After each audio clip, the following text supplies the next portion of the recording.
حمدا نحمده ونستعينه ونستغفره ونصلي عليه صلاة صلى الله عليه وسلم و اهل بیت و رسوله اجمعین. برادران اهل اسلام، درس های پیشین که تیار کردیم درسی که درباره ایمان بود، دوام درس داریم. امروز موضوع ما و شما هم درباره ایمان است. حدیث دیگری که بیان میکنم این از همون عبدالله ابن عمر بچه حضرت عمر رضی الله عنه، حدیث گوهربار رسول الله صلی الله علیه و سلم است. برادران با توجه گوش کنید تا اینکه اگر حلاوت حدیث بردید، اگر از این حدیث ها در زندگی تو عمل کردید، حلاوت ایمان بردن میتونید ان شاء الله. با توجه گوش کنید که پیغمبر خدا صلی الله علیه و سلم با سخنهای مبارک به ما چی نصیحت میکند.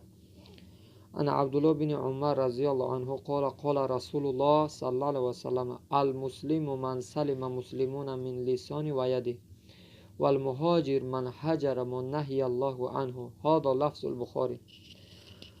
در امام بخاری رحمت الله علیه حدیث پیغمبر خدا صلی الله علیه و سلم عبدالله ابن عمر بیان میکند که پیغمبر خدا صلی الله علیه و سلم گفت مسلمان کسی را میگن که سالم موندن مسلمان ها از دست او و زبان او، لسان و یده، از زبان او و از دست او. برای مسلمان دو شرط پیغمبر خدا صلی الله علیه و سلم نگه بر ما بیان میکند. میگه مسلمان کسی را میگن که مسلمان ها از زبان از دست او چی موندن؟ در امان موندن. یکم شرط زبان گفت، دیم شرط دست چه گفت. مقصد به زبانش مردم آزار و گپای قبیح گپای کفر نمیگه و به دستش مردم از ظلم نمیکنه. علل خصوص امروز ما الحمدلله میگیم مسلمان بسیار همدیگر غیبت میکنیم، همدیگر خیانت میکنیم، همدیگر دروغ میگیم، همدیگر دشنام میتیم. حالا اینکه پیغمبر خدا صلی الله علیه و سلم میگه آبروی مسلمان با مسلمان حرامه. مسلمان گفتن دروغگو میشه، پیغمبر خدا صلی الله علیه و سلم گفت نه. امروز ما دروغ میگیم، باید که ظلم کردن به دست مردم میزنیم. امروز بسیار مسلمان ها رنگه میبینه که مسلمان از ظلم میکنه، برادر خچه ظلم میکنه، برادر برادر میزنه، برادر پدر میزنه، برادر خواهر میزنه، همدیگر از ظلم میکنیم، به دست ما میزنیم و یا غیر دین یا کافر میترسیم که یگام بزنیم یا یگام گپ بگیم. فقط هرچی خیانت میکنیم برادر مسلمان خدمت میکنیم. به همین خاطر مسلمان در این حدیث پیغمبر خدا صلی الله علیه و آله دو شرطش گذاشت.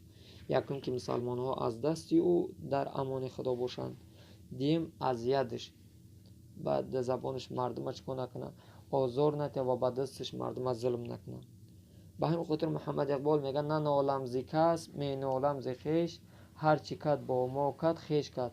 ما باید که مسلمان خود ما احترام کنیم، با زبان مسلمان ها را دشنام ندیم،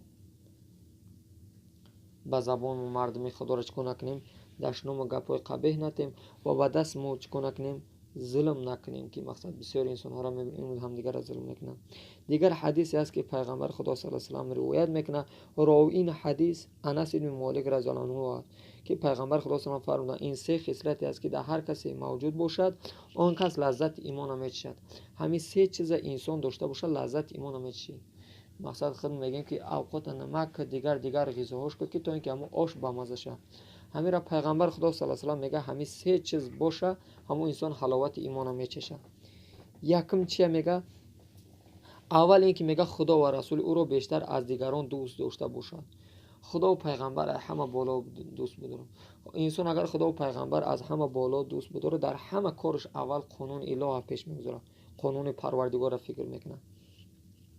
دوم چی؟ اینکه دوستی و محبت او نسبت به اشخاص صرف به خاطر رضای خدا باشد. هر کس را دوست داشتیم به خاطر خدا دوست می‌داریم، هر کس را بد دیدیم به خاطر خدا بد می‌بینیم. امروز ما یک کس به خاطر مالش دوست می‌داریم، به خاطر چیزی. کم انسانی که به خاطر خدا دوست داره. سوم که از کفر و بیزاری دینی به همان اندازه دوری نماید آنچنان که از داخل شدن به آتش دوری می‌نماید. این سومش ایت تفصیل می‌کنیم که یک انسان یک وقت گمراه بود، بی سواد بود، همه گپای حرامی و کارهای حرام میکرد، نه که وقتی که اصلاح شد از همون کارهای حرامش بیزار باشه، نه که همون کارهای حرامش در پیش مردم توجه کنه، نقل کنه که مثلا من این کارا را میکردم، چی وقتای جوانی گذروندم، چی کارهای بهترین کردم، بلکه از همون کارهای حرامش دور باشه و از خودش میده ها را نصیحت کنه که همین کارهای حرام نکنی، یا خوبی نداره. همین انسان از همون کارهای حرامش دوری بجویه و پشیمان شوه، به خدا نزدیک شوه، бозгашт ба сӯи худо кунад, ҳамун инсон ҳаловати имонро мечишад. якум муҳаббати аллоҳ ва расул аз ҳама боло. дуюм ки дӯстиш аз барои худо боша, ба ҳар касе мекунад, ба хотири молу сарват набоша. сеюм ки аз ҳамун куфру корҳои ҳаромаш чикор кунад, безорӣ буҷаяд, дигар таманнои ҳамонро накунад.